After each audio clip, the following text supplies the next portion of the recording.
Анан көбүн кой ошондон өлүп калат да, аш кыла албай, ичи катыпчы.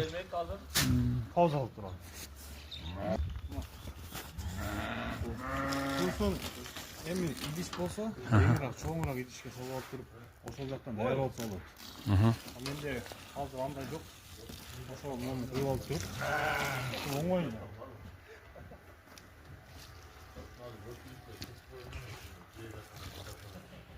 Эсиге коюп туруп, обычный чубук менен да. Контакты. Кайсыл жакта кандай дейт, таяк дейт, кээ бирки жерде. Бизде калтак деп коет. Десем, мына сон болуп калат, мына. Жешти болот да, мына. Ушу аш болот. Курук болбойт экен да. Курук болбойт. Койдун ичинде аш болот да. Бул кандай бир малда өзүңөр деле байкасаңар керек, кой жамшайт го, мындай чакырсаларган. Ошондо ушуну аш кылып аткан болот.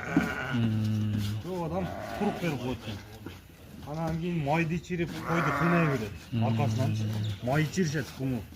Ичип барып атат, анан 2 күнөн бери чөп жеп атат. Мына.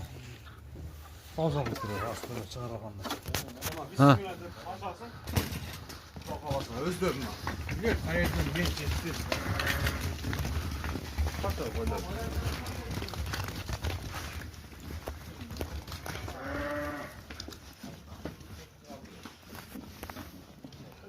Sen толка ушунду алып бересиңби? Бул куруп бергенде, мисалы үчүн, азыр убактыга карап койсоң да болот да.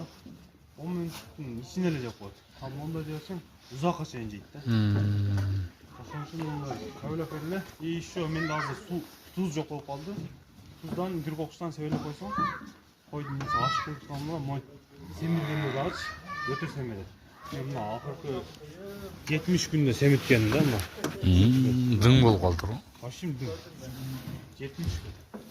Мына койду 70